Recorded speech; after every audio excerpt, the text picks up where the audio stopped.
Buat teman-temanku yang baru gabung, bisa cek di playlist untuk urutan videonya, dan bisa juga cek di playlist untuk judul barunya. Bab 4622, Kecemburuan para ahli alam asal. Pasukan penghancur surga telah memenangkan pertempuran ini.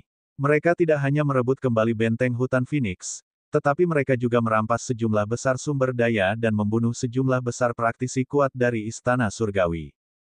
Beberapa orang memperkirakan bahwa setidaknya 150 Master Surgawi Istana Surgawi telah terbunuh. Di antara mereka, ada beberapa ahli alam Dewa Surgawi. Ini adalah kerugian yang besar. Tentu saja, kehilangan terbesar tetaplah dua asal-usulnya. Kali ini, dua orang sumber asli Istana Surgawi telah terbunuh. Kehilangan ini pasti akan membuat Istana Surgawi merasa sedih untuk waktu yang lama. Alam asal adalah puncak kekuatan tempur yang sebenarnya. Kematian satu orang saja sudah merupakan kerugian besar, apalagi dua orang. Hilangnya satu asal lebih serius daripada hilangnya 100 guru surgawi. Orang-orang di Istana Surgawi mungkin akan muntah darah.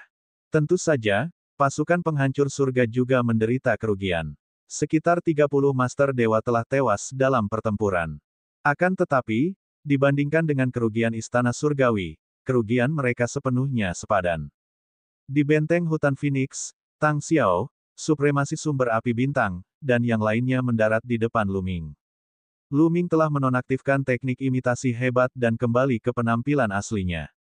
Lu Ming, kali ini semua berkatmu. Kalau tidak, konsekuensinya tidak akan terbayangkan. Tang Xiao berbicara lebih dulu. Kali ini, sungguh sangat berbahaya. Mereka tidak menyangka bahwa Istana Surgawi benar-benar akan menyiapkan pasukan besar untuk menyergap mereka di sini. Mereka mengira akan menjadi hal yang pasti untuk membagi pasukan mereka menjadi dua dan melancarkan serangan diam-diam ke benteng hutan Phoenix. Mereka pasti akan dapat mengejutkan Istana Surgawi. Mereka tidak pernah menyangka akan dikepung oleh Istana Surgawi. Kekuatan Istana Surgawi jelas lebih besar dari mereka. Jika tidak terjadi apa-apa, mereka akan menderita kerugian besar. Beberapa dari mereka bahkan mungkin akan terjebak di sini selamanya. Belum lagi, ia telah mencapai rekor yang cemerlang. Semua ini berubah karena Lu Ming. Pada saat yang genting, Lu Ming mengeluarkan 4 senjata dewa tingkat asal yang kuat dan mengubah hasil pertempuran. Lu Ming, aku akan mengembalikan senjata suci tingkat asal ini kepadamu. Dewa primitif menyerahkan baju perang berwarna ungu emas kepada Lu Ming, yang mengulurkan tangan dan mengambilnya. Dia hanya meminjamkannya kepada pihak lain, tidak memberikannya secara cuma-cuma, jadi wajar saja dia harus mengambilnya kembali. Dewa primitif enggan berpisah dengan baju perang ungu emas. Dia sangat menyukainya. Dia tahu bahwa baju perang ungu emas memiliki kualitas yang lebih tinggi daripada senjata dewa tingkat asal biasa. Itu adalah salah satu senjata dewa tingkat asal terbaik. Jika dia menggunakannya, kekuatan tempurnya akan meningkat pesat. Namun, ini bukan senjata sucinya, melainkan milik Lu Ming. Dia tidak bisa begitu saja merampas harta karun seorang junior. Secara relatif, tentara penghancur surga sangat bersatu, dan yang kuat tidak akan pernah mengambil harta milik yang lemah dengan paksa. Tentara penghancur surga pada awalnya lebih lemah daripada Istana Surgawi. Jika mereka tidak bersatu, mereka akan dihancurkan oleh Istana Surgawi. Lu Ming, aku akan mengembalikan milikku padamu juga. Di sini, Master asal api bintang, Master asal Liu Min, dan yang lainnya mengembalikan senjata dewa penjaga aula kepada Lu Ming. Meskipun mereka semua memiliki ekspresi enggan di wajah mereka. Lu Ming, aku tidak menyangka kau memiliki begitu banyak senjata dewa tingkat asal yang terbaik. Kau benar-benar diberkati. Liu Min yang terhormat di surga mendesah. Meskipun mereka adalah ahli alam asal, mereka belum memperoleh satu pun senjata surgawi tingkat asal. Di sisi lain, Lu Ming memiliki begitu banyak. Sungguh menyebalkan untuk membandingkannya. Lu Ming tersenyum canggung, tidak tahu bagaimana harus menjawab. Jelaslah bahwa para senior tua itu iri padanya. Itu, Lu Ming, apakah kamu menjual senjata suci tingkat asal ini? Aku bisa membelinya. Kata dewa primitif itu dengan sedikit malu. Mata para ahli alam asal lainnya pun berbinar. Jika Lu Ming bersedia menjual, mereka juga pasti ingin membeli. Apakah kamu menjual? Lu Ming merenung dalam hatinya. Jika dia ingin menjualnya, tidak ada salahnya. Bagaimanapun, basis kultivasinya masih lemah. Satu senjata surgawi tingkat asal sudah cukup baginya. Dia tidak memerlukan senjata tambahan apapun. Dia ingin menyimpannya untuk keluarga dan teman-temannya, tetapi Xian Yanxing, Qiu Yue, Bubbles, dan yang lainnya semuanya memiliki senjata dewa tingkat asal mereka sendiri, jadi dia tidak perlu menggunakannya. Jika orang lain, seperti murid-muridnya, putra, dan cucunya, yang ingin menggunakan senjata surgawi tingkat asal, basis kultivasi mereka masih terlalu jauh. Siapa yang tahu kapan mereka akan dapat melakukannya? Oleh karena itu, tidak masalah apabila dia dapat menjual beberapa di antaranya dan memperoleh sumber daya yang berguna baginya. Misalnya, kristal purba. Jika dia bisa menjual sejumlah besar kristal primal, kultivasinya akan meningkat pesat. Selama kultivasinya cukup tinggi, apakah dia masih takut tidak bisa mendapatkan senjata surgawi tingkat asal? Senior, bukan tidak mungkin untuk menjualnya, tapi junior ini hanya menginginkan kristal primalnya.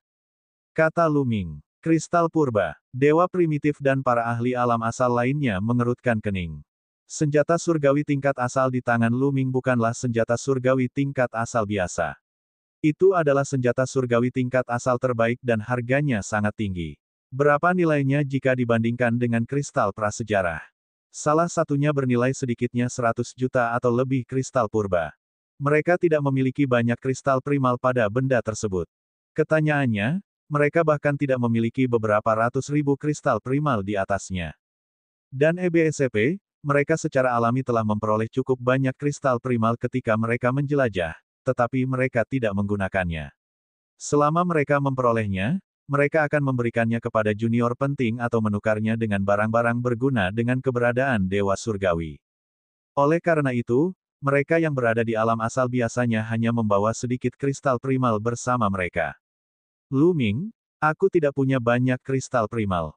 Menurutmu, apakah aku bisa menggunakan harta lain untuk membelinya? Kata roh aslinya, apa kau tidak punya kristal purba? Senjata suci tingkat asal yang rusak itu juga bisa. Aku tidak butuh apapun selain keduanya. Kata Lu Ming, ini, dewa asli, asal memuja Liu Min, dan yang lainnya terdiam. Mereka juga memiliki senjata dewa tingkat asal yang rusak, tetapi mereka tidak memilikinya sebanyak itu. Meskipun senjata tingkat asal yang rusak sangat berharga, senjata tersebut tidak dapat dibandingkan dengan senjata tingkat asal yang lengkap, apalagi yang bermutu tinggi. Senjata surgawi tingkat asal yang terbaik akan membutuhkan setidaknya puluhan senjata surgawi tingkat asal yang rusak untuk ditukar. Bahkan mereka tidak memiliki sebanyak itu. Bagaimana dengan ini? Di masa depan, jika aku mendapatkan kristal kekacauan atau senjata surgawi tingkat asal yang rusak, aku akan menyimpannya semua. Ketika aku memiliki cukup kristal kekacauan, aku akan membelinya darimu. Kamu harus menyimpannya untukku. Kata dewa primitif. Benar sekali. Aku akan memikirkan cara untuk mengumpulkan kristal purba itu nanti. Lu Ming, kau juga harus menyimpannya untukku. Jangan menjualnya kepada orang lain. Aku juga. Origin memuja Liu Min dan yang lain ikut menimpali. Jika mereka tidak mampu membelinya sekarang, mereka dapat memesannya terlebih dahulu. Dengan kekuatan mereka, masih mungkin bagi mereka untuk mengumpulkan beberapa ratus juta kristal purba dengan sedikit waktu dan tenaga. Para senior, jangan khawatir. Junior ini pasti akan menyimpannya untuk kalian. Kata Lu Ming. Dia lebih dari bersedia agar orang-orang ini mampu mengumpulkan cukup banyak kristal primal. Namun, Lu Ming, semua ini berkat senjata suci yang membuat kita mampu membalikkan keadaan dan bahkan meraih kemenangan telak.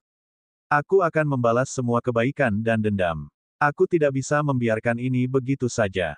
Ini, senjata suci yang rusak ini untukmu. Dewa primitif itu berbicara lagi. Dia mengeluarkan senjata dewa yang rusak dan menyerahkannya kepada Lu Ming. Bab 4623, Dewa-Dewa tingkat kelima. Dewa primitif itu sangat terus terang.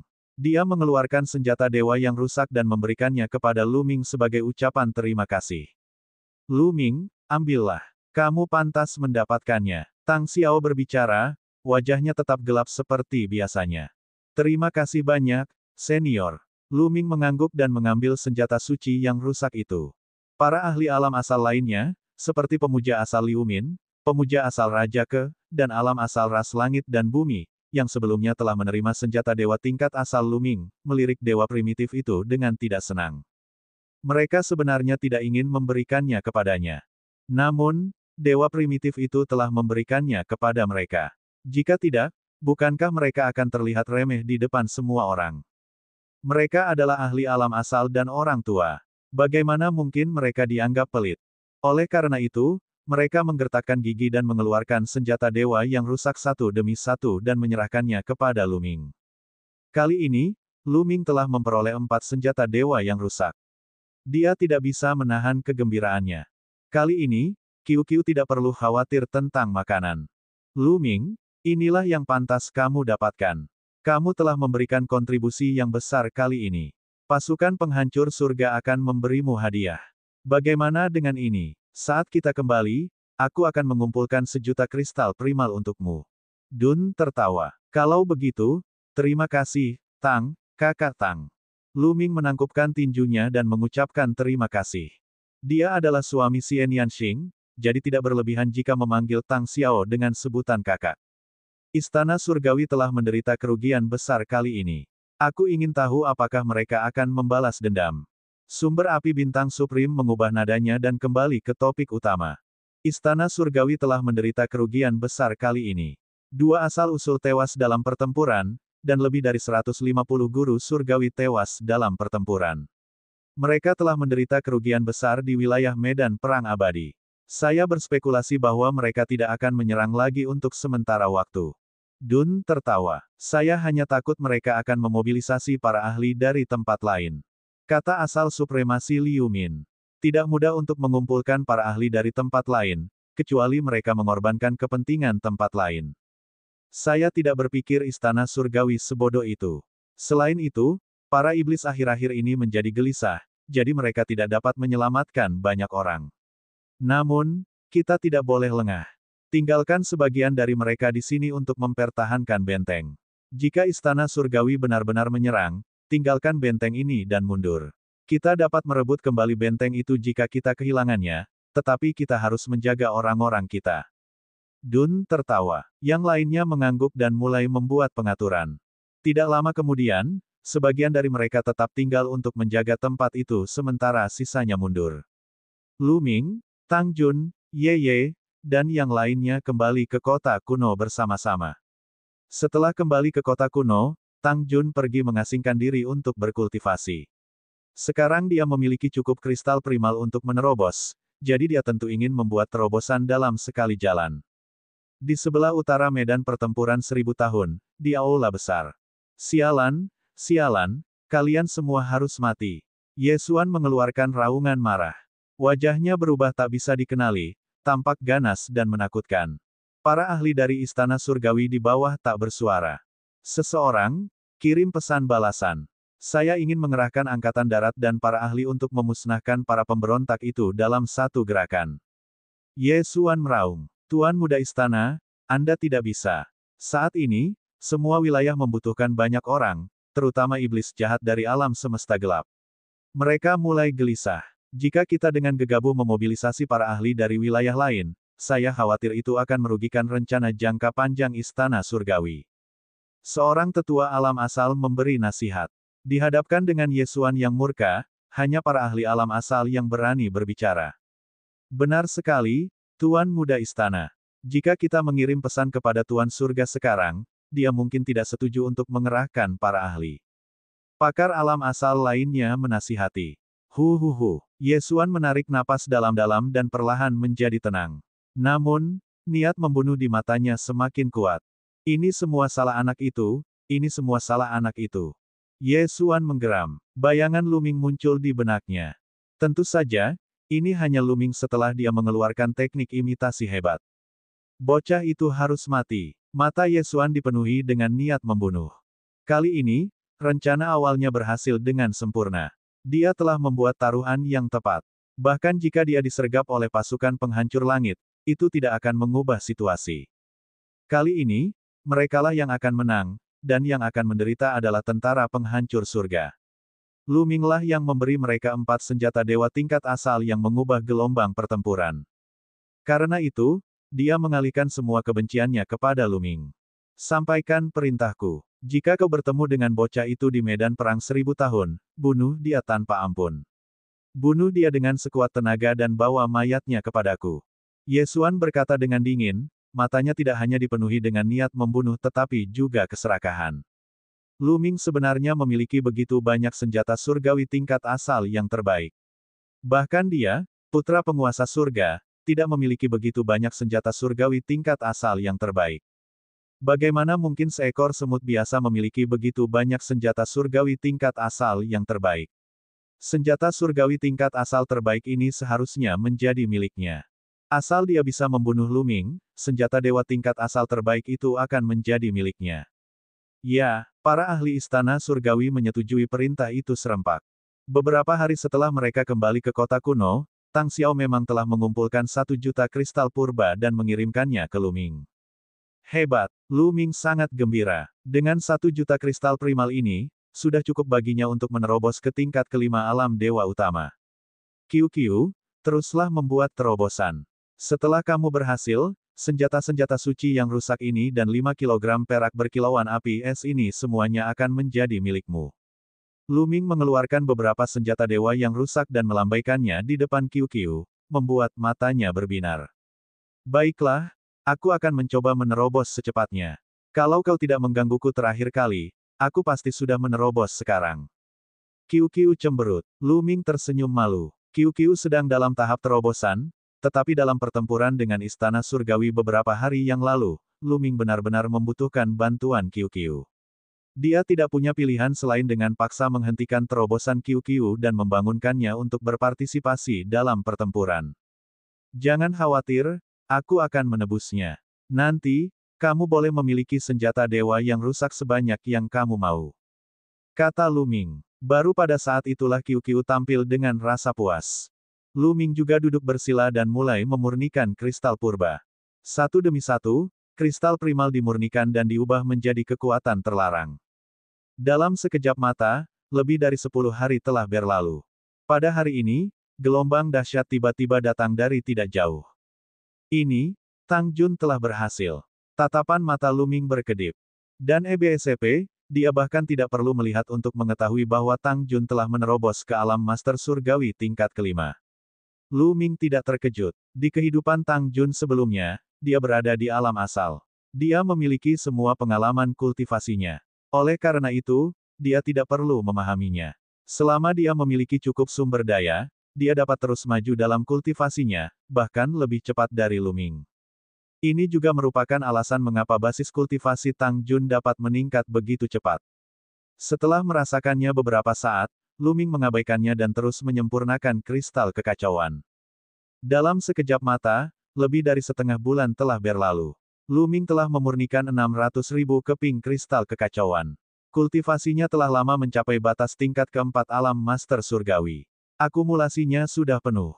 Mulai menyerang. Ledakan. Tidak lama kemudian, aura Lu Ming meroket dan kultivasinya menembus ke tingkat yang sama sekali baru. Dia telah mencapai tingkat kelima dari alam master surgawi. Setelah 1 hari, aura Lu Ming menjadi stabil dan tingkat kultivasinya pun stabil di alam master dewa tingkat kelima. Bab 4624 memasuki medan perang inti. Setelah mencapai alam master surgawi tingkat kelima, kekuatan Lu Ming telah mencapai tingkat lain, dan kekuatan tempurnya telah meningkat pesat. Sekarang, Lu Ming sangat yakin bahwa jika dia bertemu lagi dengan ahli seperti Yeling Tianshu, dia dapat dengan mudah menekan dan membunuhnya. Seperti yang diharapkan, kekayaan ditemukan dalam bahaya. Hal ini terutama berlaku bagi Lu Ming, yang memiliki tubuh tabu. Jika ia tinggal di suatu tempat untuk berkultivasi dalam pengasingan, peningkatannya akan sangat lambat. Ia perlu mengambil risiko, bepergian, dan bertarung. Hanya dengan cara ini ia dapat terus memperoleh peluang dan meningkatkan kultivasinya dengan cepat.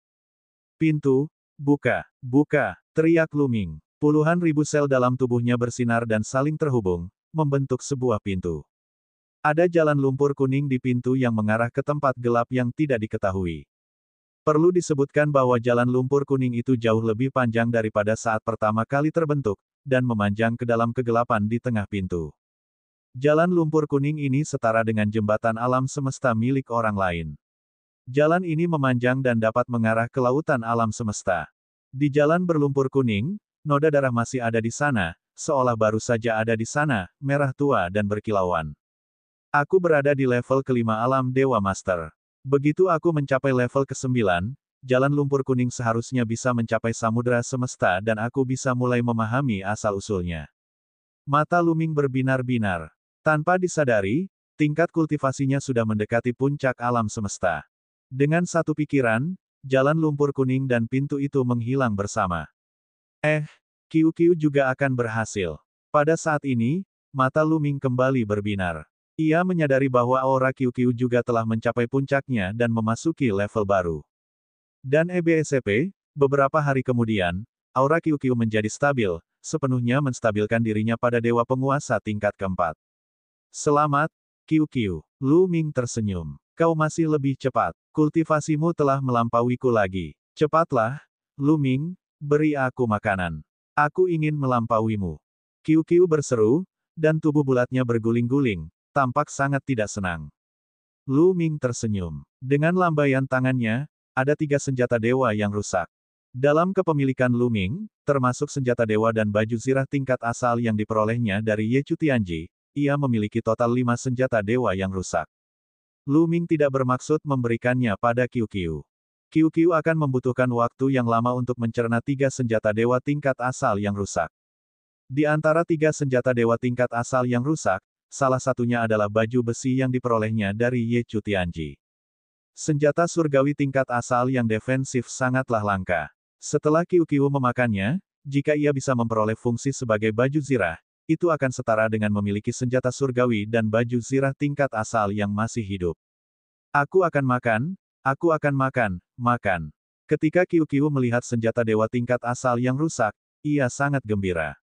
Ia segera mengambilnya, memasukkannya ke dalam mulutnya, dan mulai mengunyahnya. Senjata dewa tingkat asal yang sangat kokoh dan rusak itu ternyata digigit sepotong demi sepotong oleh QQ.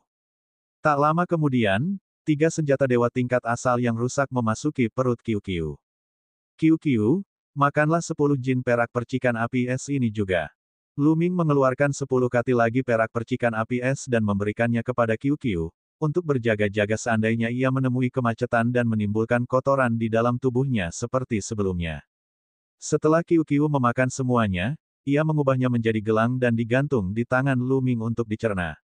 Dan EBSP, saya masih memiliki sekitar 600.000 kristal primal, tetapi itu masih jauh dari cukup bagi saya untuk menerobos ke tingkat ke-6 dewa penguasa. Saya harus menyimpan kristal primal ini untuk saat ini dan tidak menyerapnya. Saya harus fokus memahami seni rahasia terlebih dahulu. Hati Zhao Feng hancur. Lu Ming merenung. Meskipun dia telah memadatkan benih asal dan memiliki arah yang jelas, dia dapat terus meningkat selama dia memiliki cukup sumber daya dan energi. Namun, ada batasnya. Dan EBSP, tingkat peningkatannya terlalu cepat, jauh melampaui imajinasinya. Dia baru memasuki reruntuhan alam semesta untuk waktu yang singkat, tetapi kultivasinya telah melonjak dari alam master dewa tingkat pertama hingga ke tingkat kelima. Jika dia berkembang terlalu cepat, hal itu pasti akan menyebabkan fondasinya tidak stabil. Dia akan membutuhkan waktu untuk berlatih dan mengonsolidasikannya, untuk terbiasa dengan peningkatan kekuatan yang tiba-tiba. Ada 3 arah utama yang harus saya fokuskan sekarang. Satu adalah formula pertempuran, yang lain adalah gaya primal, dan yang terakhir adalah mencari tahu keterampilan rahasia baru yang menjadi milik saya. Namun, ini adalah seni rahasia baruku. Ini terlalu sulit. Aku tidak tahu apa-apa. Aku bisa mengesampingkannya untuk saat ini dan mencoba memahami formula karakter pertempuran dan gaya primal. Lu Ming merenung. Lu Ming belum mengolah taktik pertempuran hingga mencapai penguasaan yang hebat. Ia memperkirakan bahwa jika ia mengolah taktik pertempuran hingga mencapai penguasaan yang hebat, ia akan mampu melepaskan kekuatan tempurnya 10 kali lipat. Sedangkan untuk gaya primal, belum sempurna. Kalau sudah sempurna, kekuatannya bisa ditingkatkan ke tingkatan lain. Lu Ming bergantian mempelajari teknik pertempuran dan teknik penghancuran. Dalam sekejap mata, lebih dari setengah bulan telah berlalu. Degup, degup, degup. Pada hari ini, suara genderang perang mulai terdengar. Genderang perang telah dibunyikan. Mungkinkah ada pertempuran besar? Istana surgawi sedang menyerang. Lu Ming terkejut. Dia mengakhiri kultivasinya dan segera meninggalkan ruangan. Setelah meninggalkan ruangan, dia melihat Tang Jun juga keluar dengan cepat dan mendarat di halaman. Apa yang terjadi? Apakah istana surgawi sedang menyerang? Lu Ming bertanya. Tidak, ada perang. Suara genderang perang terdengar cepat, tetapi sekarang lambat dan cepat. Ini bukan perang, tetapi kumpulan orang untuk membuat pengumuman. Kata Tang Jun. Jadi begitu. Lu Ming mengangguk. Genderang perang tadi memang cepat dan lambat. Itu bukan suara yang berkesinambungan. Mereka berdua menuju ke pusat kota kuno. Mereka melihat sosok-sosok berkelebat dari segala arah kota kuno dan berkumpul menuju pusat kota. Saat Lu Ming dan Tang Jun tiba, sudah ada ratusan ahli dewa surgawi berkumpul di pusat kota kuno. Di atas mereka berdiri Tang Xiao, penguasa sumber api bintang, dan yang lainnya. Setelah beberapa saat, ketika semua orang telah berkumpul, Tang Xiao berbicara. Semua orang, menurut pengamatan kami, niat membunuh dan niat membunuh di medan perang inti akan menghilang dalam 3 hari. Beberapa dari kalian harus bersiap. Niat membunuh dan niat membunuh di medan perang inti akan segera menghilang. Aku akhirnya bisa memasuki medan perang inti lagi. Kali ini, aku harus mendapatkan senjata suci tingkat asal. Tidak semudah itu untuk mendapatkan senjata ajaib tingkat origin. Aku akan merasa puas selama aku bisa mendapatkan kristal primal yang cukup. Jangan terlalu ceroboh. Medan perang inti penuh dengan bahaya. Perkataan Tang Xiao memicu diskusi panas di antara orang banyak. Medan perang inti, area di tengah. Hati Lu Ming tergerak. Dia teringat peta medan perang Qianqiu. Menurut peta medan pertempuran, area di tengah menempati setengah dari benua utama. Baik istana surgawi maupun pasukan penghancur surga tidak menempati benteng apapun di area ini. Ini karena biasanya tidak ada titik lemah di area ini. Area ini dipenuhi dengan niat membunuh dan hasrat membunuh yang kuat. Ada juga serangga yang menakutkan, membuatnya sangat berbahaya. Keberadaan di alam asal pernah dibunuh oleh seekor nyamuk di dalamnya. Sekarang, apakah niat membunuh dan ki jahat di dalam akan menghilang? Lu Ming, jangan lewatkan kesempatan ini. Daerah itu adalah medan perang inti dari era sebelumnya. Meskipun berbahaya, di sana terdapat banyak harta karun. Beberapa senjata dewa tingkat asal yang ditemukan dari medan perang Qianqiu berasal dari medan perang inti ini. Sebagian besar harta karun dengan tanda asal yang dibutuhkan oleh para ahli alam asal juga berasal dari medan perang inti ini. Tang Jun mengirim transmisi suara ke Lu Ming. Bab 4625, 2 dari 10 klan kuno teratas. Semua orang, aturan lama yang sama berlaku. Sebagian dari Anda dapat memasuki medan perang inti, sementara sisanya harus tetap berada di luar. Mereka yang memasuki medan perang inti terakhir kali, tetaplah di luar. Mereka yang tetap berada di luar terakhir kali, kalian dapat masuk kali ini. Masih ada 3 hari lagi. Carilah temanmu sendiri dan buatlah persiapan. Dun tertawa dan berbalik untuk pergi. Asal-usul lainnya juga pergi. Begitu ahli alam asal pergi, suasana berubah menjadi diskusi panas. Sebagian orang ingin tetap di luar, jadi mereka secara alami kehilangan minat. Namun, mereka yang bisa memasuki medan perang inti sangat bersemangat. Mereka sudah mulai mencari teman untuk bergabung. Sangat berbahaya untuk memasuki medan perang inti, dan lebih berbahaya lagi jika bertindak sendiri. Peluang untuk mati sangat tinggi. Akan jauh lebih aman untuk menemukan beberapa rekan yang kuat untuk bekerja sama. Beberapa di antaranya sangat populer. Misalnya, ras serangga seribu roh adalah yang paling populer. Sekelompok orang mengelilingi mereka dan mengundang mereka. Lu Ming melihat bahwa Yeye juga dikelilingi oleh sekelompok orang. Dan EBSCP, serangga-serangga di medan perang inti sangatlah kuat. Bahkan tanpa niat membunuh atau ki jahat, mereka tetap berbahaya. Dengan para ahli dari ras 10.000 serangga roh, mereka dapat menghindari serangga-serangga itu. Yeye sangat populer. Tang Jun, dengan siapa kita harus bekerja sama? Lu Ming memandang Tang Jun. Tidak perlu terburu-buru. Aku punya hubungan baik dengan Yeye. Dia tidak akan memilih orang lain. Kata Tang Jun. Seperti yang diharapkan, setelah beberapa saat, Yeye menolak yang lain dan berjalan menuju Lu Ming dan Tang Jun. Tang Jun, Lu Ming, bagaimana kalau kita bekerja sama? Saya pikir bekerja sama itu menyenangkan terakhir kali. Yeye berkata sambil tersenyum, matanya menyipit. Dia adalah rubah tua yang licik. Dia tahu bahwa orang-orang jenius yang tak tertandingi seperti Lu Ming dan Tang Jun biasanya disertai dengan keberuntungan besar. Lu Ming, Khususnya, lebih beruntung. Jika dia bertindak bersama Tang Jun dan Lu Ming, dia biasanya akan menuai hasil besar. Sama seperti terakhir kali, dia hanya menghabiskan beberapa hari di hutan hantu dan telah memperoleh lebih dari 100.000 kristal primal dan 4 senjata dewa tingkat asal yang setengah jadi. Dia telah mendapatkan keuntungan darinya terakhir kali, jadi kali ini, dia harus mencari Lu Ming dan Tang Jun untuk bekerja sama, apapun yang terjadi. Sekalipun yang lain memiliki tingkat kultivasi lebih tinggi dan kemampuan lebih kuat, dia tidak peduli. Kita bertiga tidak cukup kuat. Kita perlu mencari beberapa pembantu lagi. Kata Tang Jun. Jangan khawatir, serahkan saja padaku. Dia berkata, baiklah, kalau begitu kita akan bertemu dalam 3 hari. Tang Jun berkata. Kemudian, dia dan Lu Ming kembali ke halaman. Lu Ming memasuki kamarnya dan bermeditasi untuk menyesuaikan kondisinya ke puncak. Pada saat yang sama, ia memeriksa benih asal dan lengan Raja Manusia. Ini adalah kartu trufnya. Jika ia menghadapi bahaya yang tak terhentikan, itu akan sangat berguna. 3 hari berlalu dengan cepat. Lu Ming dan Tang Jun tiba di tempat yang telah mereka sepakati untuk bertemu Ye Ye. Mereka melihat Ye Ye dan 2 orang lainnya yang dibawanya. 2 lainnya adalah seorang pria tua dan seorang pria parubaya. Perlombaan langit dan bumi. Mata Lu Ming berbinar. Dan EBSP, tetua ini berasal dari ras surga dan bumi, dan kedua kepalanya, satu hitam dan satu putih, sangat menarik perhatian. Lu Ming memiliki kesan mendalam tentang ras langit dan bumi. Dalam perang asal-usul sebelumnya, asal-usul ras langit dan bumi telah menunjukkan kekuatan yang sangat kuat. Dia telah bertarung melawan 2 orang sendirian dan kekuatan tempurnya luar biasa. Bakat 10 ras teratas pada era kuno sungguh sangat mengejutkan. Dan EBSP, Lu Ming dapat merasakan bahwa tetua dari ras langit dan bumi ini memiliki kultivasi dewa-dewa tingkat ke-7. Lu Ming tidak tahu dari ras mana pria parubaya itu berasal, tetapi auranya sangat kuat. Tingkat kultivasinya bahkan lebih tinggi daripada tetua dari ras langit dan bumi. Lu Ming, pria parubaya itu adalah ahli dari klan Moke.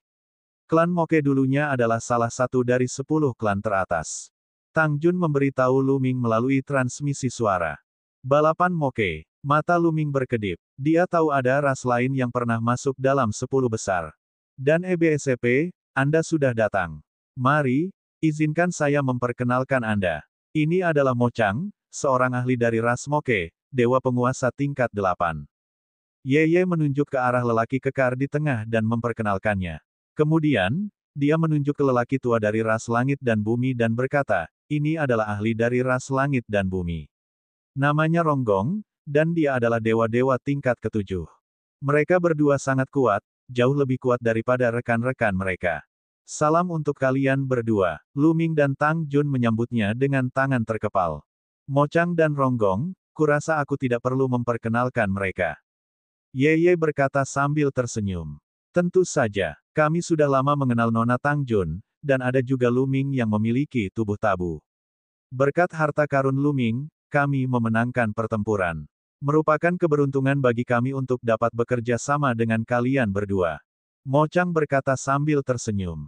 Ronggong juga menyambutnya dengan senyuman. Meskipun basis kultivasi Lu Ming dan Tang Jun hanya berada di alam master surgawi tingkat kelima, Mo Chang dan Ronggong tidak meremehkan mereka sedikitpun. Mereka tahu betul bahwa Lu Ming dan Tang Jun adalah jenius terkuat di alam semesta. Kekuatan tempur mereka tidak dapat diukur dari kultivasi mereka. Baiklah, waktunya hampir tiba. Ayo berangkat, dia berkata. Setelah itu, kelompok 5 orang itu menuju ke utara. Sekarang, banyak tim telah berangkat ke medan perang inti. Tentara penghancur surga memiliki lebih dari 10 benteng di sekitar medan perang inti, dan semuanya dapat memasuki medan perang inti. Lu Ming dan kelompoknya memilih sebuah benteng secara acak. Tak lama kemudian, mereka tiba di benteng tersebut. Ayo pergi. Tang Jun menarik napas dalam-dalam dan terbang lebih dulu. Lu Ming dan yang lainnya mengikuti dari belakang. Mereka terbang keluar dari area utama dan memasuki medan perang inti. Betapa sunyi dan sunyinya tempat ini. Lu Ming mengamati bagian depannya. Medan perang inti benar-benar berbeda dari wilayah lain di medan perang 1000 tahun. Daerah lain di medan perang 1000 tahun telah ditumbuhi beberapa tanaman selama bertahun-tahun, tetapi medan perang inti benar-benar sunyi. Tidak ada tanaman sama sekali, hanya beberapa batu merah tua atau hitam. Itu seperti api penyucian. Perang di era terakhir terlalu brutal. Aura pembunuh dan niat membunuh membumbung tinggi ke langit. Meskipun sudah bertahun-tahun berlalu, tidak ada tanaman yang bisa tumbuh di sini.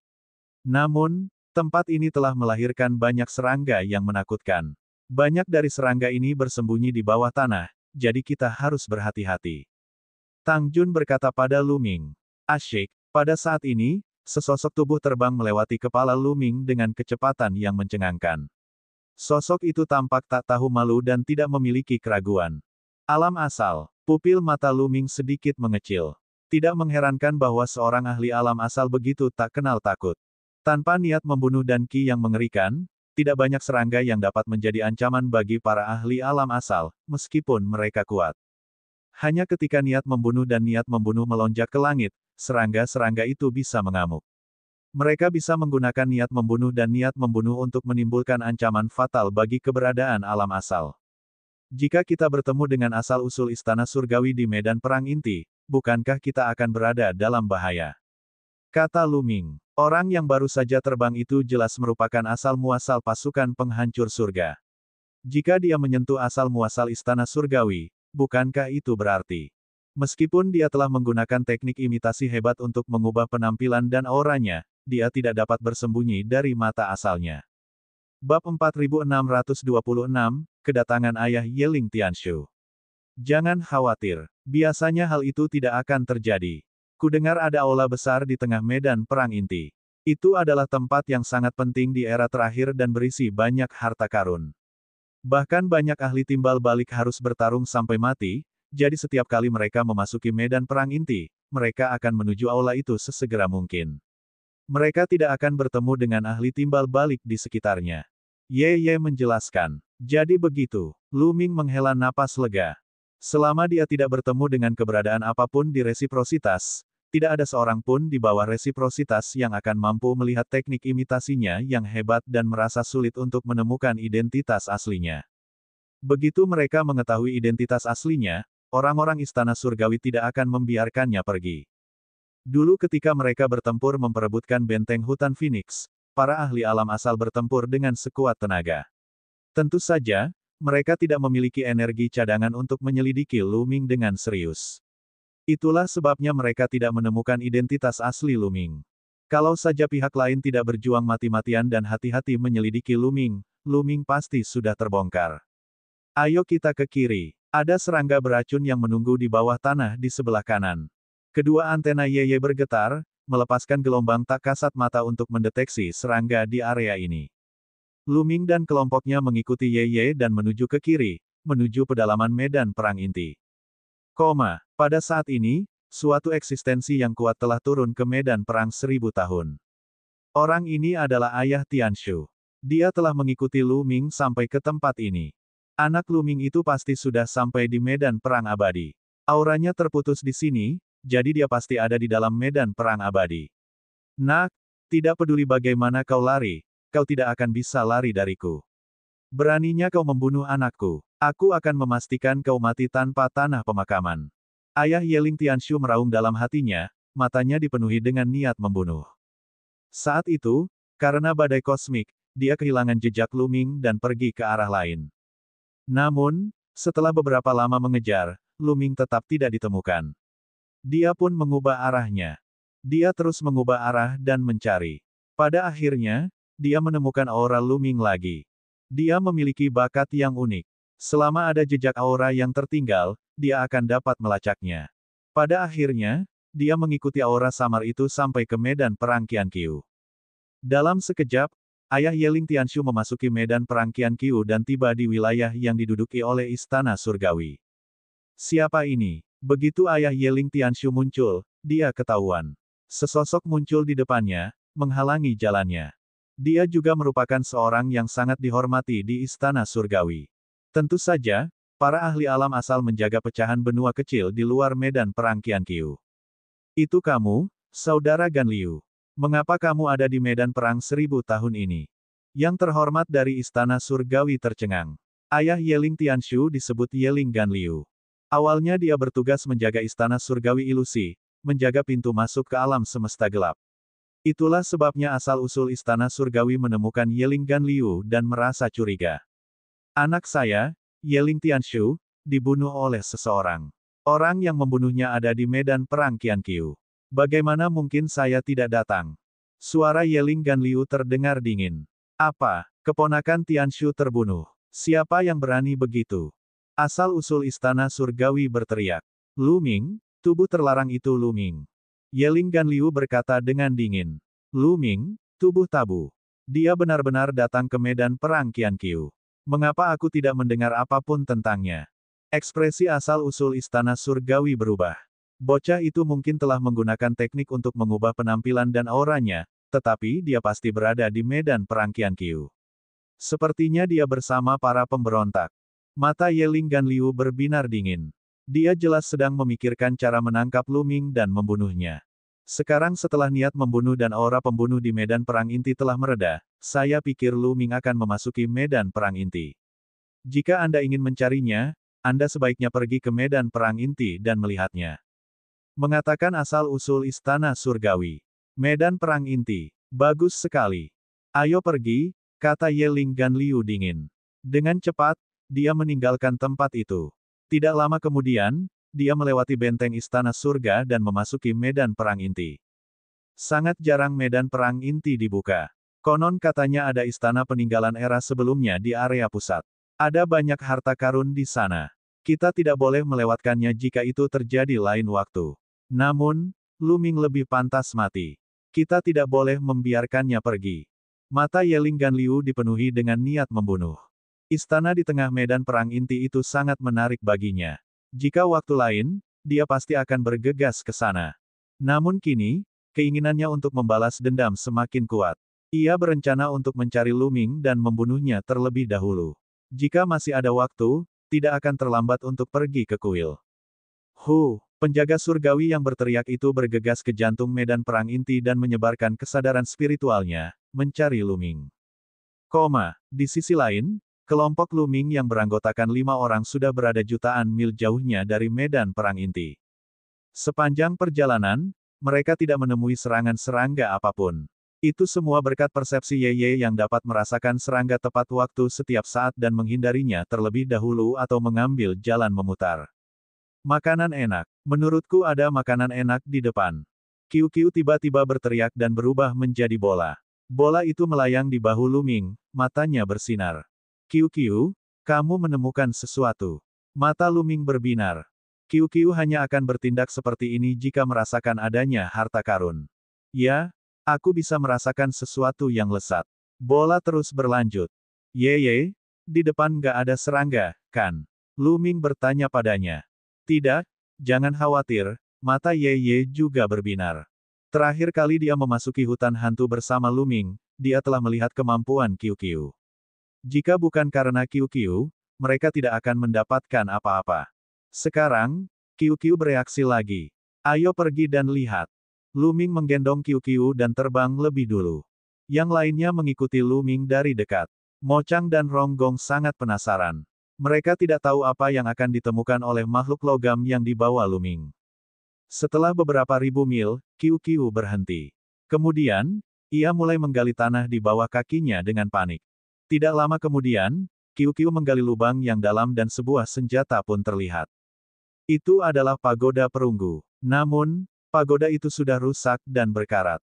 Kelihatannya sangat tua. Orang biasa akan mengira itu adalah barang rongsokan pada pandangan pertama. Namun, Lu Ming dan kelompoknya bukanlah orang biasa. Mereka dapat dengan jelas merasakan bahwa pagoda perunggu yang sudah rusak itu memancarkan aura misterius dan kuat. Itu adalah aura asal. Ini adalah senjata dewa tingkat asal yang rusak. Senjata dewa tingkat asal yang rusak. Hahaha, makhluk itu sebesar bola, dan menggenggam senjata dewa tingkat asal yang rusak di tangannya. Lu Ming, aku akan menyimpan ini untuk saat ini. Kamu bisa memberikannya kepadaku setelah aku mencerna apa yang aku makan terakhir kali. Qiu menyerahkan senjata suci yang rusak itu kepada Lu Ming. Baiklah, Lu Ming mengambilnya dan menyimpannya di cincin kekacauan. Di samping, Mo Chang dan Rong Gong tertegun dan baru bereaksi setelah waktu yang lama. Bab 4627, melampaui untuk menjadi abadi. Dia bahkan bisa merasakannya di kedalaman bawah tanah. Kemampuan ini sungguh menakjubkan. Mo Chang memuji. Dengan harta karun yang begitu besar, bukankah dia bisa mendapatkan harta karun sebanyak yang dia inginkan? Rong Gong juga merasa takjub. Itu tidak terlalu luar biasa. Qiu Qiu hanya peka terhadap bahan logam. Misalnya, dia tidak bisa merasakan kristal purba. Kata Lu Ming, itu sudah cukup menantang surga. Tiba-tiba aku punya ide. Aku ingin tahu apakah kalian berani mencobanya. Kata Mo Chang. Ide apa? Tang Jun membalas. Karena Qiu Qiu memiliki indera yang kuat, kita mungkin bisa menuju ke lautan darah pemakaman abadi dan memanfaatkan kesempatan itu. Kata Mo Chang. Laut darah pemakaman surgawi. Ye. Ekspresi Rong Gong berubah. Hanya ekspresi Tang Jun yang tetap tenang. Apa itu lautan darah penguburan abadi? Lu Ming bertanya dengan rasa ingin tahu. Lautan darah yang terkubur abadi seharusnya menjadi medan perang yang brutal di era terakhir. Banyak ahli yang tewas dalam pertempuran, dan darah mereka tumpah, membentuk lautan darah. Mayat para ahli yang tak terhitung jumlahnya dikubur di sana, dan tentu saja, ada juga harta karun yang dibawa oleh para ahli itu. Oleh karena itu, ada banyak harta karun di bawah lautan darah. Bahkan setelah bertahun-tahun, masih banyak harta karun yang telah dilestarikan, yang telah menarik banyak ahli. Legenda mengatakan bahwa lautan darah pemakaman surgawi pernah mengubur seorang makhluk surgawi. Tang Jun menjelaskan secara rinci. Abadi. Apa itu abadi? Lu Ming bingung. Tentu saja, dia pernah mendengar kata ini sebelumnya dan mengenalinya, tetapi dia tidak begitu yakin tentang arti spesifiknya. Abadi, itu hanya sebuah gelar. Menurut catatan yang kami peroleh di reruntuhan alam semesta, orang-orang di era terakhir menyebut yang transenden sebagai abadi. Kata Tang Jun, sesuatu yang transenden. Hati Lu Ming bergetar. Mereka yang melampaui telah melampaui asal-usul dan alam semesta. Mereka memiliki rentang hidup yang tak terbatas dan bahkan dapat bereinkarnasi. Alam yang tidak dapat dicapai oleh siapapun di alam semesta saat ini dikenal sebagai abadi di era terakhir. Menurut catatan kuno yang tertinggal dari era terakhir, menjadi abadi adalah tujuan akhir semua kultivator. Tujuan para kultivator era terakhir adalah menjadi abadi. Tang Jun melanjutkan. Jelas saja, Ye dan yang lainnya pernah mendengar tentang legenda, dewa, jadi mereka tidak tampak terkejut. Lautan darah penguburan abadi biasanya adalah tempat di mana para dewa tingkat tinggi pergi. Para dewa tingkat tinggi dari istana surgawi juga pergi ke sana. Dengan kekuatan kita, itu masih sedikit kurang. Dia berkata, kita tidak akan bersaing dengan yang lain. Begitu kita menemukan orang-orang dari istana surgawi, kita akan mengambil jalan memutar. Kita hanya perlu mengandalkan Qiu Qiu untuk menemukan harta karun. Lu Ming akan mengambil bagian harta karun yang lebih besar, dan kita akan mengambil bagian yang lebih kecil. Bagaimana menurutmu? Kata Mo Chang. Saya pikir itu bisa dilakukan. Kata Tang Jun. Kita bisa mencoba. Akhirnya, Ye dan Rong Gong mengangguk. Lu Ming tentu saja tidak keberatan. Dia selalu berani dan mencari kekayaan melalui bahaya. Sedikit bahaya tidak berarti apa-apa baginya. Terlebih lagi, mereka berlima, bersama dengan Qiu Qiu, mungkin tidak lemah. Setelah mengambil keputusan, mereka segera mengubah arah dan menuju ke lautan darah yang terkubur abadi. Setelah sekitar 3 hari, mereka akhirnya tiba di lautan darah penguburan abadi. Lautan darah yang terkubur abadi itu sebenarnya adalah lautan. Sekilas, lautan itu tak terbatas dan penuh dengan air berwarna merah darah. Air laut bergolak, tetapi tidak ada bau darah. Sebaliknya, ada sedikit niat membunuh dan ki jahat. Tidak seorang pun berani datang ke lautan darah pemakaman surgawi saat lautan itu penuh dengan niat membunuh dan ki jahat. Bahkan sekarang, masih ada sedikit jejak niat membunuh dan ki jahat. Selain itu, ada banyak serangga kuat yang hidup di lautan darah, jadi kamu harus berhati-hati saat masuk. Tang Jun berkata pada Lu Ming. Lu Ming mengangguk. Seketika, mereka terbang ke lautan darah dan terbang di atasnya. Suara mendesing. Menunduk ke dalam lautan darah, dia bisa melihat beberapa sosok besar berenang di air berwarna darah. Mereka jelas serangga besar. Akan tetapi, serangga ini tidak segera menyerang mereka. Serangga di sini lebih mengandalkan air darah di lautan darah dan tidak akan meninggalkan air untuk menyerang, jadi lebih aman terbang di permukaan. Namun, jika aku ingin menemukan harta karun di lautan darah, aku harus memasuki lautan darah. Jika aku melakukan itu, aku akan diserang oleh serangga-serangga itu. Tang Jun menjelaskan. Benar sekali. Jadi, dengan QQ, kita memiliki keuntungan besar. Kita tidak perlu memasuki lautan darah untuk mencari harta karun. Kita cukup terbang di permukaan laut dan menunggu QQ merasakan bahwa ada harta karun di laut sebelum kita memasuki lautan darah. Ini akan mengurangi banyak bahaya. Kata Mo Chang. Lu Ming mengangguk. Itu memang benar. Tanpa instruksi Lu Ming, QQ sudah terbang keluar. Matanya bergerak cepat, merasakan sesuatu. Hualala. Tiba-tiba, lautan darah yang tidak jauh dari sana mulai melonjak. Bahkan terdengar suara gemuruh yang berasal dari lautan darah itu. Seseorang sedang melawan serangga. Jantung Lu Ming sedikit bergetar. Ia melihat ke arah lautan darah dan dapat melihat 7 hingga 8 sosok di tengah lautan darah, bertarung sengit dengan beberapa serangga. Itu adalah tentara penghancur surga. Pasukan pemusnah surga terus bertempur sambil menyerbu ke atas. Pada akhirnya, mereka semua bergegas keluar dari laut, dan serangga-serangga itu tidak mengejar mereka. Namun, 7 atau 8 orang itu semuanya terluka. Dapat dilihat betapa mengerikannya cacing yang baru saja mereka temui. Kelompok 7 hingga 8 orang itu melihat Lu Ming dan yang lainnya. Mereka mengangguk dan menyapa mereka sebelum terbang menjauh. Lu Ming dan kelompoknya memilih terbang ke arah lain. Setelah beberapa saat, ya, kurasa ada sesuatu yang lezat di sana. Kata QQ sambil menatap laut di bawah. Harta karun apa yang ada di sana? Mata Lu Ming berbinar. Itu pasti senjata dewa tingkat asal yang rusak. Bola terus berlanjut. Senjata suci tingkat asal yang rusak. Lumayan. Ayo turun. Kata Mo Chang. Senjata dewa tingkat asal yang rusak merupakan harta yang sangat berharga bagi orang lain. Yeye, di sekitar sini nggak ada serangga, kan? Kemudian, Mo Chang bertanya pada Yeye. Tidak, aku merasakannya. Dia berkata, baiklah, ayo turun. Mo Chang mengangguk. Kelompok 5 orang itu, bersama dengan QQ, menyerbu ke lautan darah. Legenda mengatakan bahwa air darah dari lautan darah terbentuk dari darah para ahli yang tak terhitung jumlahnya. Bahkan setelah bertahun-tahun, air itu masih mengandung energi yang kuat dan sangat berat. Terlebih lagi, meskipun niat membunuh dan ki jahat telah mereda, darah itu masih mengandung sejumlah niat membunuh dan ki jahat, yang akan terus-menerus menggerogoti makhluk hidup yang masuk. Lu Ming dan kelompoknya memasang lapisan pertahanan di permukaan tubuh mereka untuk menghalangi korosi darah. Mereka menambah kecepatannya dan dengan cepat tenggelam ke dasar laut. Lautannya sangat dalam, dan mereka harus turun lebih dari 100.000 meter sebelum akhirnya mencapai dasar. Terlihat separuh pedang perang itu tertancap di sebuah batu di dasar laut, memancarkan gelombang aneh. Benar saja, itu adalah senjata dewa tingkat asal yang rusak. Lu Ming terbang dan menarik senjata surgawi tingkat asal yang rusak dari tanah, lalu menyimpannya di cincin penyimpanannya. Tentu saja, Lu Ming tidak bisa memonopoli senjata suci yang rusak itu. Setiap orang punya bagian. Menurut perjanjian, Lu Ming akan mendapat lebih banyak. Bagaimanapun, pencarian harta karun di lautan darah membutuhkan kekuatan semua orang. Bab 4628 ditargetkan. Tidak bagus. Ayo pergi, kita harus naik cepat. Ada serangga datang. Pada saat ini, ekspresi Yeye berubah dan dia berseru. Ekspresi Lu Ming, Tang Jun, dan yang lainnya berubah drastis.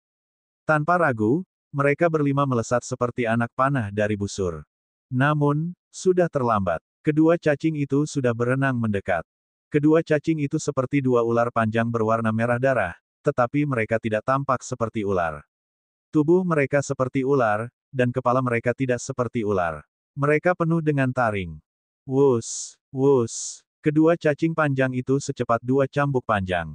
Mereka mencambuk Lu Ming dan kelompoknya dengan kecepatan yang mengerikan. Darah pun tersapu, membentuk ruang hampa. Lu Ming dan Tang Jun diserang oleh cacing panjang.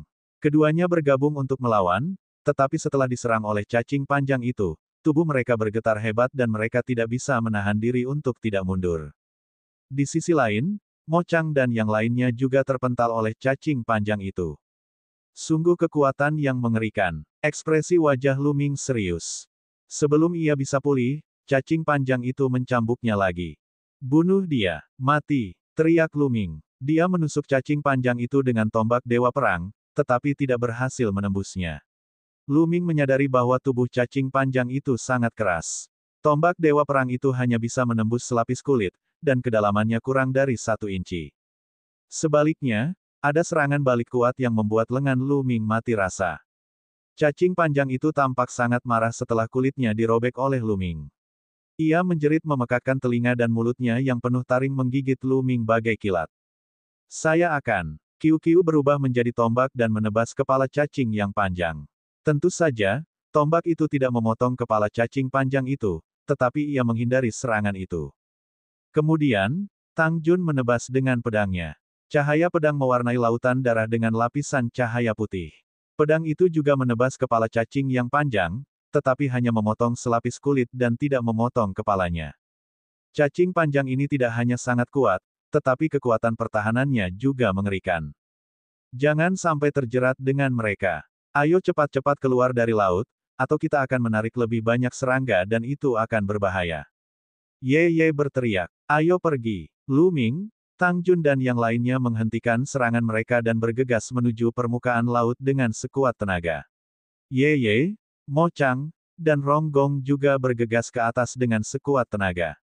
Kedua cacing panjang itu menjerit dan mengejar mereka tanpa henti. Lu Ming dan yang lainnya menyerang saat mereka bergegas. Akhirnya, mereka muncul dari permukaan laut. Kedua cacing panjang itu berenang di laut sambil berteriak tanpa henti. Setelah beberapa saat, mereka tenggelam kembali ke laut dan pergi. Cacing panjang yang mengerikan. Apakah semua cacing di lautan darah penguburan abadi begitu kuat? Kata Lu Ming. Tidak semuanya sekuat itu. Kami kurang beruntung dan bertemu 2 orang yang lebih kuat. Banyak dari mereka seharusnya tidak sekuat ini, tetapi ada satu yang bahkan lebih kuat. Itu semua tergantung pada keberuntungan. Dia berkata. Lu Ming mengangguk. Ini wajar saja. Jika mereka semua adalah serangga yang kuat, yang lainnya tidak akan berani masuk ke laut untuk mencari harta karun. Jika ada lebih dari 10 serangga ini, Lu Ming dan yang lainnya bahkan tidak akan bisa melarikan diri. Ye, apakah kamu tidak merasakan bahwa sebelumnya tidak ada serangga? Mengapa tiba-tiba muncul 2? Mo Chang menatap Ye dengan tidak senang. Aku pernah merasakannya sebelumnya, tetapi memang tidak ada seorang pun. Namun, air darah di sini mengandung energi aneh yang akan mengganggu indraku, sehingga sangat mempersempit jarak yang bisa kurasakan. Kedua cacing panjang itu seharusnya berada di luar jarak indraku sebelumnya, dan mereka baru tertarik ke sini setelah kita masuk ke laut. Dia berkata. Lu Ming, Mo Chang, dan yang lainnya tampak serius. Tampaknya mereka harus lebih berhati-hati dalam tindakan mereka selanjutnya. Setelah itu, mereka meninggalkan tempat itu, dan Qiu terus merasakannya. Dalam sekejap mata, setengah hari telah berlalu. Dalam setengah hari ini, mereka telah mendapatkan banyak hal. Dia memperoleh 5 atau 6 potongan logam aneh. Logam yang dapat terendam dalam lautan darah dalam waktu lama jelas tidak bisa diremehkan. Dan EBSCP, selain itu, mereka juga menemukan 3 senjata dewa yang rusak. Ini adalah panen yang sangat besar. Lagi pula, banyak tim telah mencari lautan darah untuk waktu yang lama dan mungkin tidak menemukan senjata suci yang rusak. Jika yang lain ingin menemukannya, mereka hanya bisa memasuki lautan darah penguburan abadi dan mencarinya di dasar laut. Dalam kasus seperti itu, ia harus memperhatikan serangan serangga. Ia akan berada dalam bahaya setiap saat, dan efisiensi pencariannya tentu akan sangat lambat. Tak seorang pun bisa seperti Qiu, yang bisa merasakan harta karun di dasar laut hanya dengan terbang di atasnya.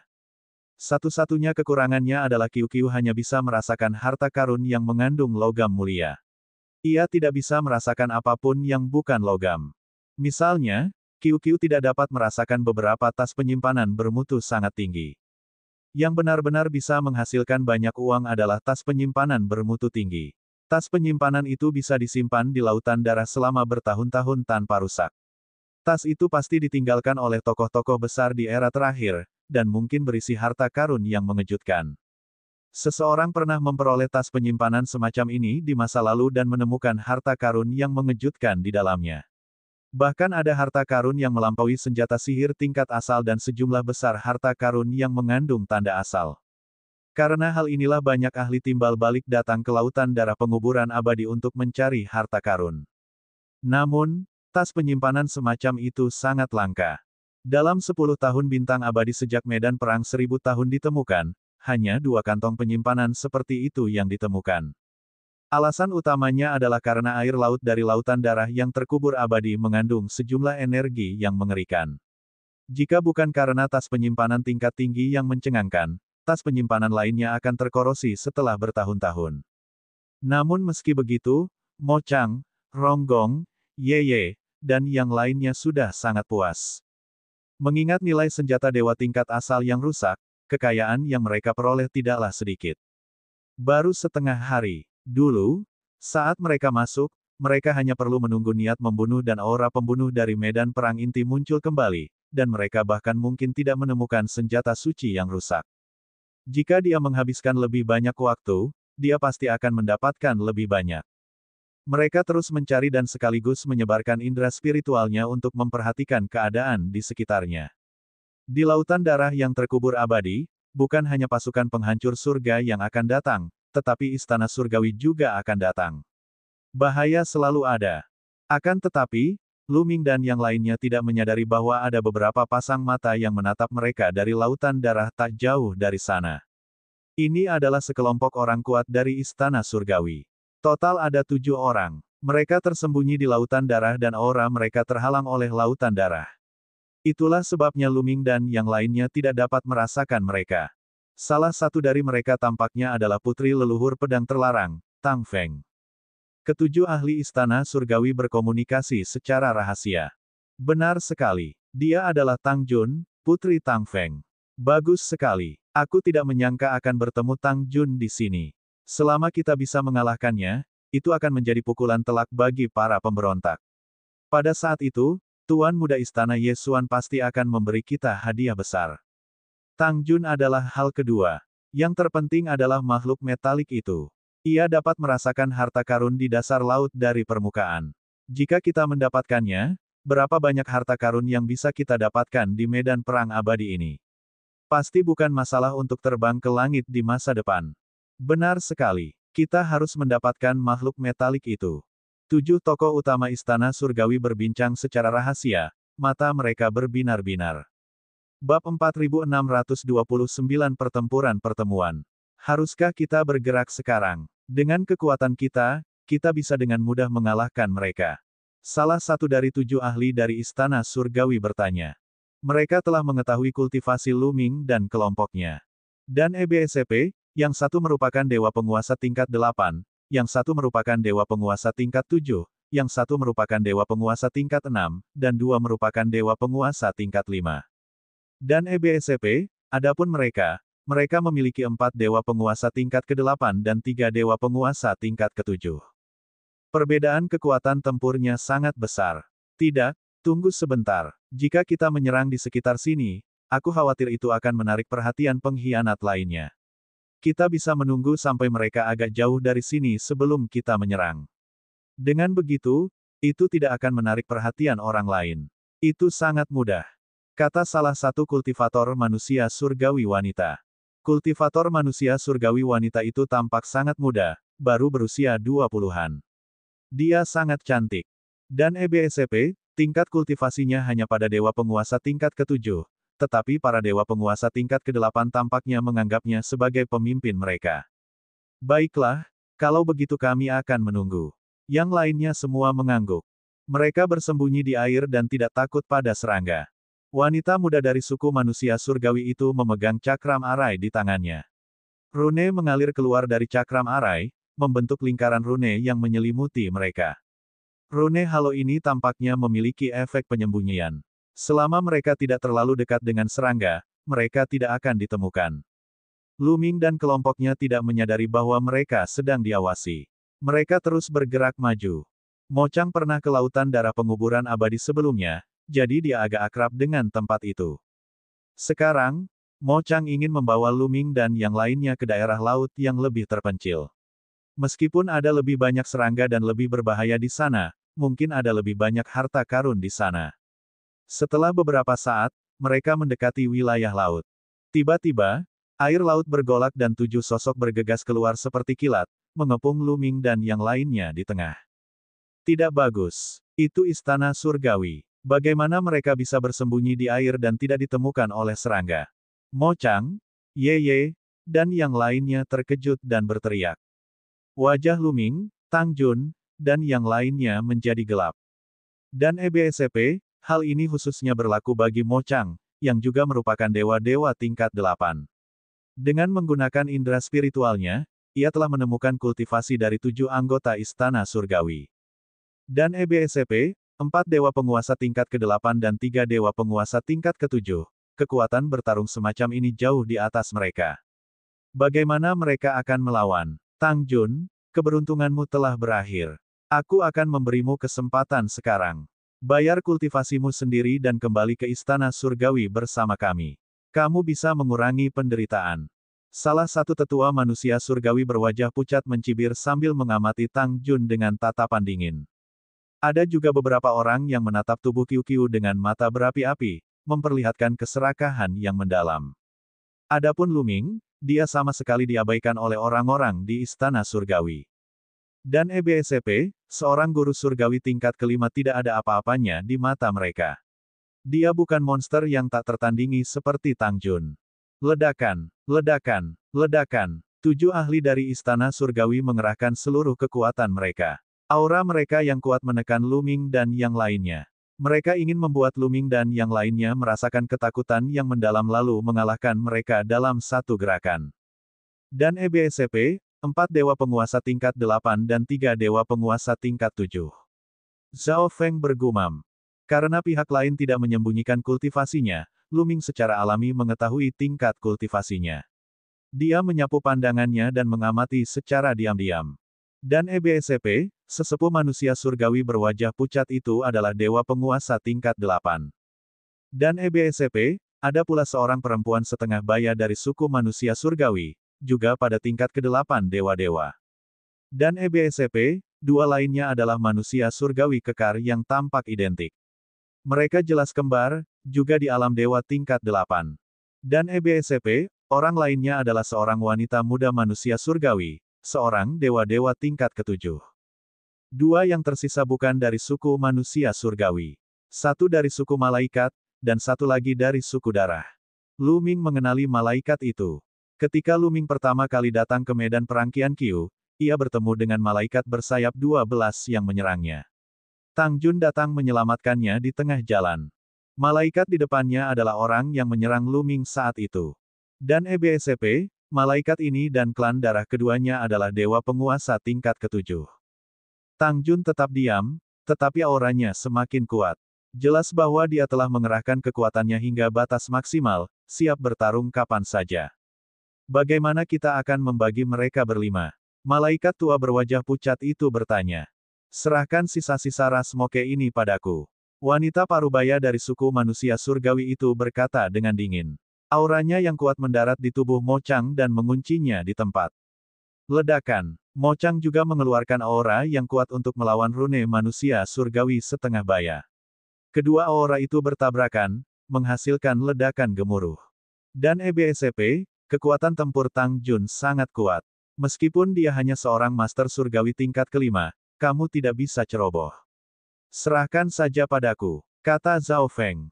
Tetua berwajah pucat dari suku manusia surgawi itu berbicara, dan auranya yang kuat terkunci pada Tang Jun.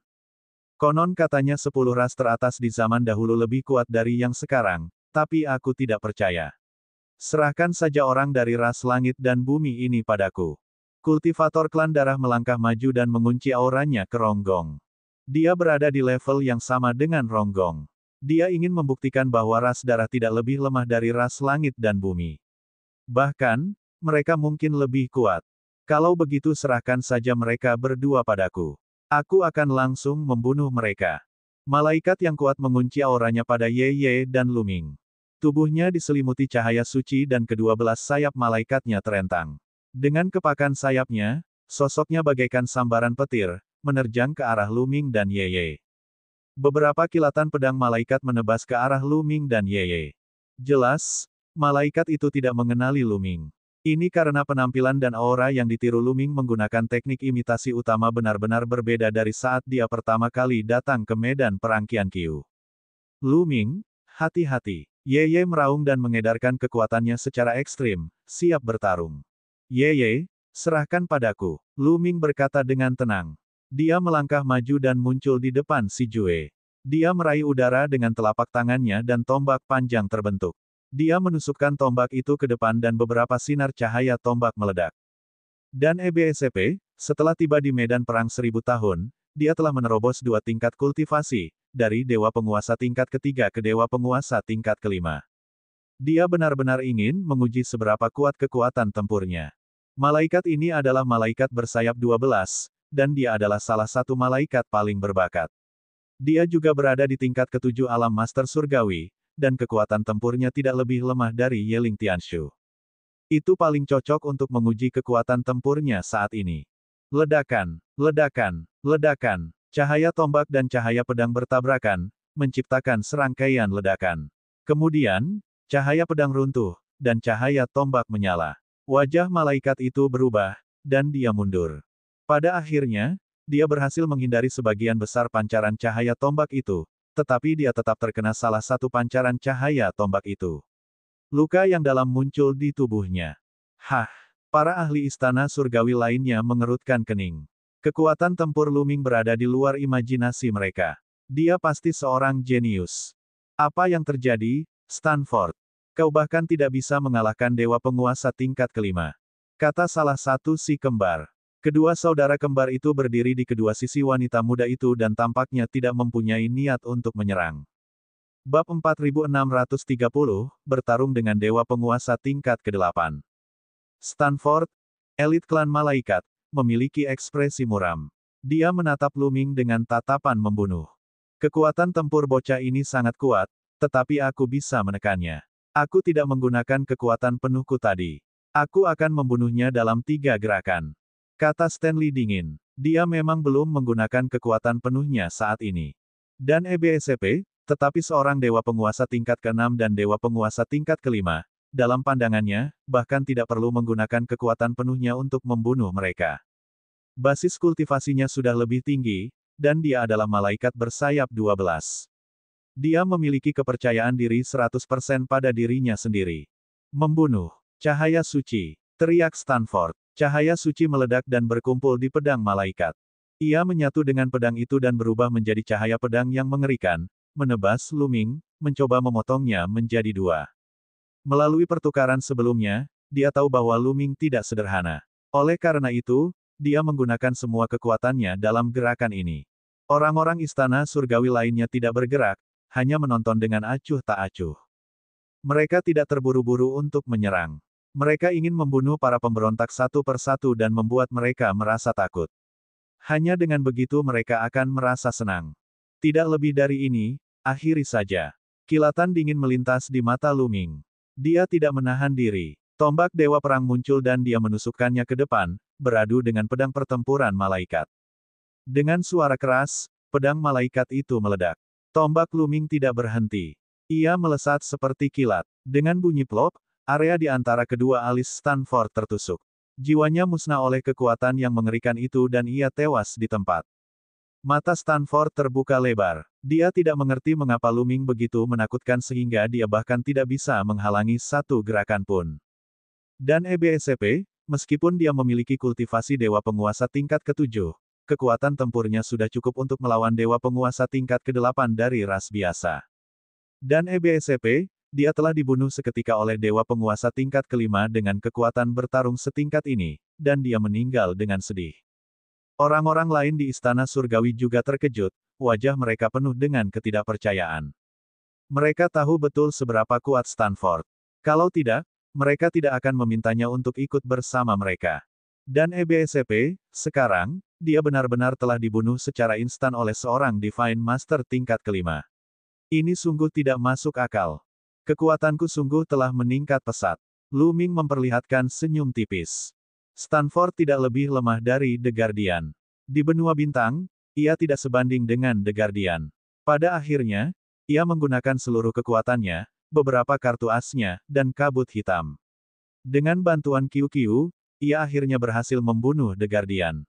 Tetapi sekarang, Dia tidak memerlukan bantuan atau kartu Trump untuk membunuh seorang guru yang tidak lebih lemah daripada Tianshu yang berteriak. Peningkatan kekuatannya memberi Lu Ming rasa kepuasan yang kuat. Sialan, anak ini berpura-pura jadi babi untuk memakan harimau. Kalian semua, lakukan saja. Serahkan anak ini padaku. Salah satu dari si kembar berteriak. Dia melangkah maju dan menyerang Lu Ming seperti seekor harimau yang ganas. Sebuah kapak perang muncul di tangannya dan dia mengayunkannya ke arah Lu Ming. Lu Ming sama sekali tidak takut. Ia mengayunkan tombaknya untuk menghadapi serangan itu. Dengan suara berdenting, keduanya saling menyerang. Serangan lawan berhasil diblok dan ia terhuyung mundur. Lu Ming tidak dapat menahan diri untuk mundur 2 langkah. Sungguh kekuatan yang dahsyat. Kekuatan itu berisi 2 kekuatan surgawi yang agung. Dia adalah jenius yang menakutkan. Mata Lu Ming menyipit. Dan EBSP, salah satu dari si kembar itu sangat kuat, bukan anggota biasa dari suku manusia surgawi. Dia benar-benar dapat mengendalikan 2 jenis energi surgawi tertinggi dan merupakan dewa-dewa tingkat 8. Serangannya tadi telah membuat lengan Lu Ming mati rasa. Melihat kekuatan tempur Lu Ming saat ini, seorang master dewa tingkat 8 biasa jelas bukan tandingannya dan akan dibunuh olehnya. Namun, orang di hadapannya dianggap sebagai salah satu yang teratas bahkan di antara suku manusia surgawi. Dia sama sekali berbeda dari seorang master dewa tingkat 8 biasa. Pada saat yang sama, yang lainnya juga melakukan gerakan. Wanita parubaya itu melancarkan serangan pada Mo Chang. Sebagai anggota suku manusia surgawi, wanita parubaya itu secara alami sangat berbakat. Namun, Mo Chang juga tidak lemah. Bahkan jika bakat dari 10 ras teratas di zaman kuno tidak sebagus suku manusia surgawi, mereka tidak jauh di belakang. Keduanya bertarung dengan sengit, dan sulit untuk menentukan pemenang dalam waktu singkat. Di sisi lain, tetua berwajah pucat dari suku manusia surgawi sedang bertarung dengan Tang Jun. Dan EBSP, bakat Tang Jun tak tertandingi. Meskipun ia hanya seorang Divine Master tingkat kelima, kekuatan tempurnya sangat kuat. Dalam pertempuran sengit dengan lawannya, ia tidak hanya tidak dirugikan, tetapi ia bahkan memiliki sedikit keuntungan. Dan EBSP, Ronggong terlibat dalam pertempuran hebat dengan dewa penguasa tingkat ke-7 dari ras darah. Mereka berdua sangat cepat, dan mereka bertukar lebih dari 10 gerakan dalam sekejap. Kali ini, kekuatannya terungkap. Ronggong jelas lebih kuat dan memiliki keunggulan mutlak. Namun, klan darah memiliki fisik yang aneh dan vitalitas yang sangat kuat. Mereka sangat sulit dibunuh, jadi meskipun Ronggong dalam posisi yang kurang menguntungkan, tidak akan mudah baginya untuk membunuh lawannya. Kedua orang penggarap suku manusia surgawi yang belum bergerak tampak muram. Mereka mengira masalah itu akan mudah dipecahkan, tetapi kesulitannya berada di luar imajinasi mereka. Bocah, mati, mati. Salah satu dari si kembar meraung keras.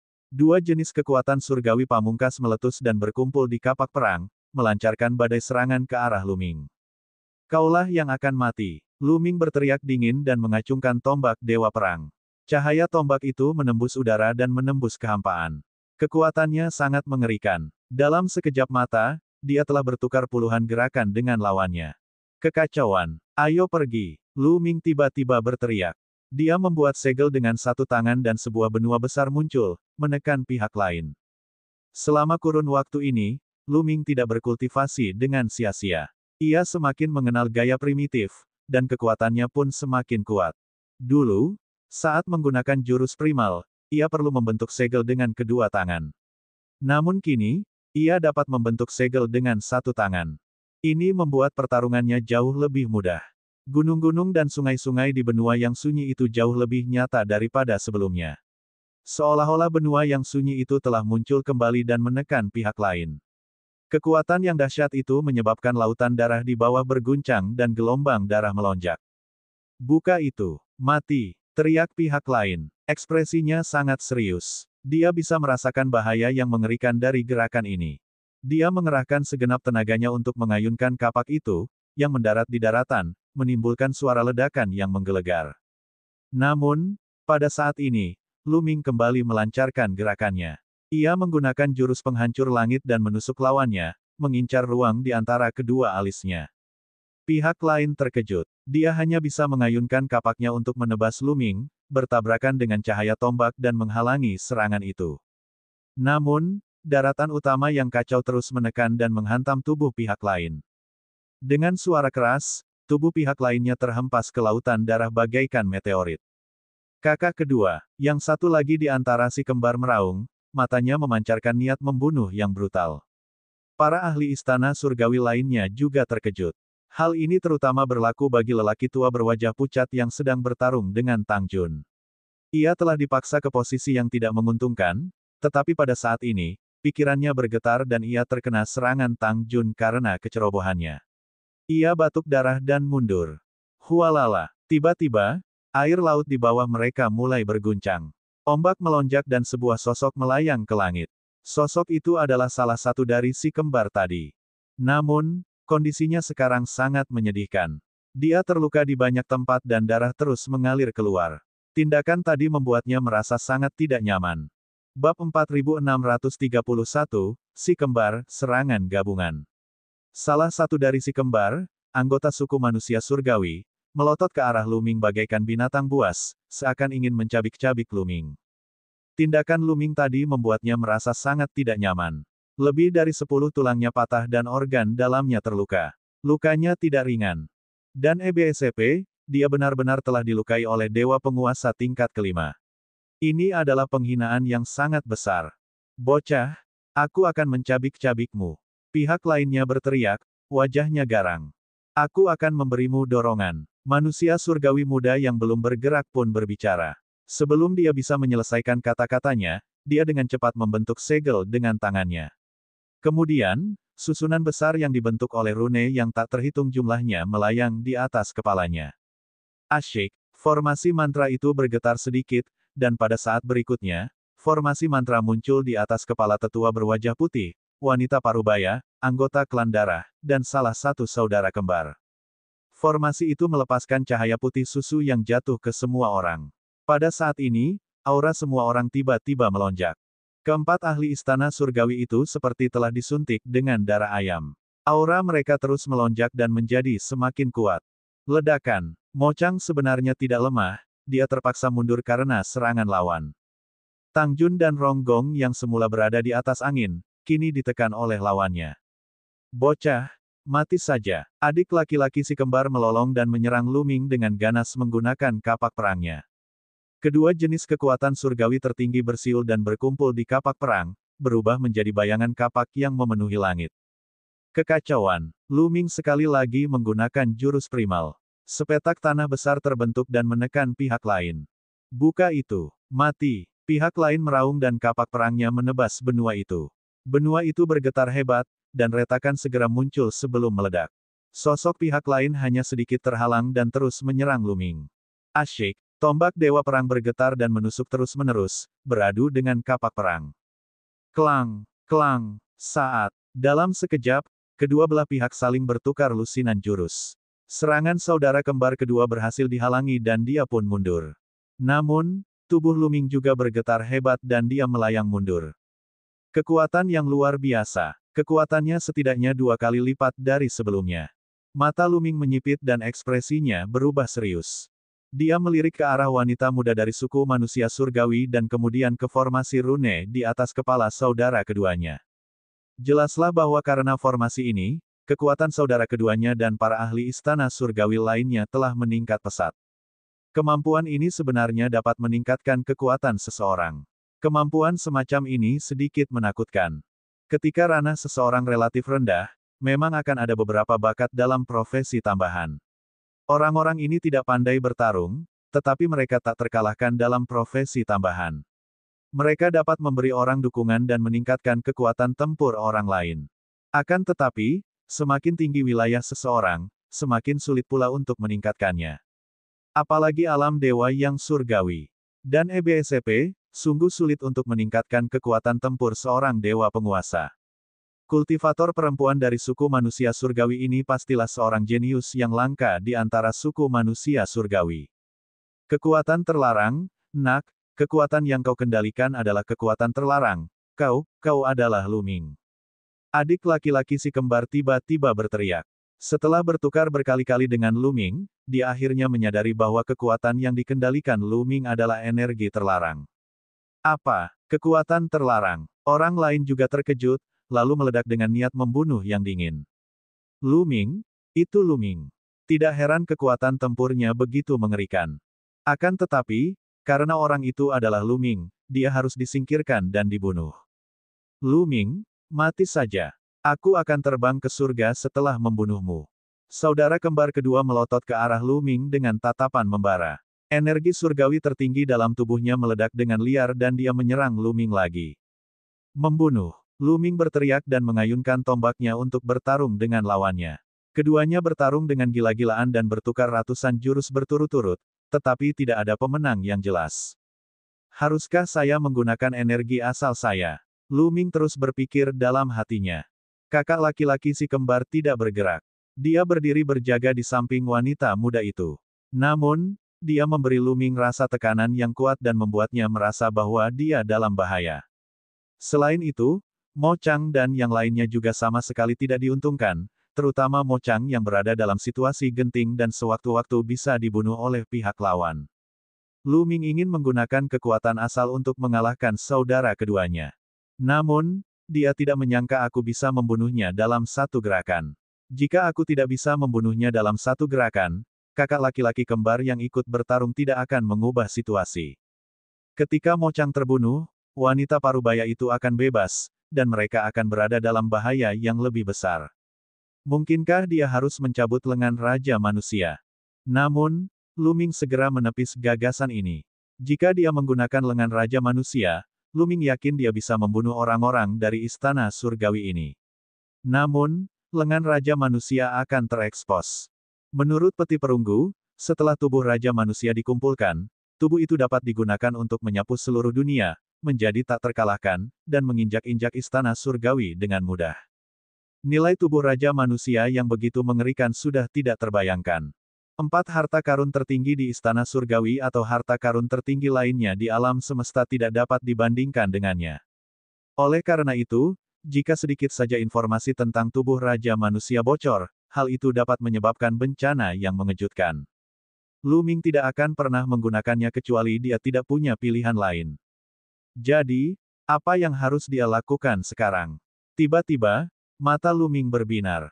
Dia melirik wanita muda dari suku manusia surgawi. Akar masalahnya masih pada wanita muda ini. Selama wanita ini terbunuh, tanpa dukungannya, Tang Jun, Mo Chang, Ronggong, dan yang lainnya akan mampu membalikkan keadaan. Dentang, Lu Ming mengayunkan tombak ares sekuat tenaga dan bertabrakan dengan kapak perang milik saudara keduanya. Keduanya terdorong mundur. Sekaranglah saatnya. Mata Lu Ming berbinar. Dia mengeluarkan teknik aurora yang hebat dan berubah menjadi seberkas cahaya, melesat ke arah manusia surgawi muda itu. Dia memegang tombak Dewa Perang erat-erat di tangan kanannya dan berencana untuk mengaktifkan kekuatan surgawi asalnya. Dia tahu bahwa kakak laki-laki si kembar tidak akan membiarkannya berhasil dengan mudah. Dia pasti akan menghentikannya. Dia akan menggunakan energi asalnya untuk mengalahkan kakak laki-laki si kembar dan kemudian membunuh wanita muda dari suku manusia surgawi. Benar saja, saudara kembar yang lebih tua melangkah maju, matanya penuh dengan niat membunuh. 4 wilayah surgawi ekstrim. 2 teriakan dingin terdengar dari belakang Lu Ming. Tiba-tiba, kekuatan mengerikan menyelimuti Lu Ming. Pada saat yang sama, 4 pilar besar menjulang di sekitar Lu Ming. Keempat pilar ini memiliki warna yang berbeda-beda, dan semuanya terbentuk dari energi surgawi yang paling kuat. Keempat pilar tersebut membentuk medan energi mengerikan yang menyelimuti Lu Ming. Tidak bagus, ini serangan gabungan. Lu Ming meraung dalam hatinya. Dia sudah bisa mengetahui bahwa ini adalah teknik serangan gabungan milik saudara kembarnya. Kedua orang ini masing-masing mengendalikan 2 jenis energi surgawi pamungkas yang berbeda. Secara total, mereka memiliki 4 jenis energi surgawi pamungkas, yang hampir sama dengan energi surgawi sempurna. Keempat jenis kekuatan surga berubah menjadi energi medan seperti penjara dan menjebak Lu Ming di dalamnya.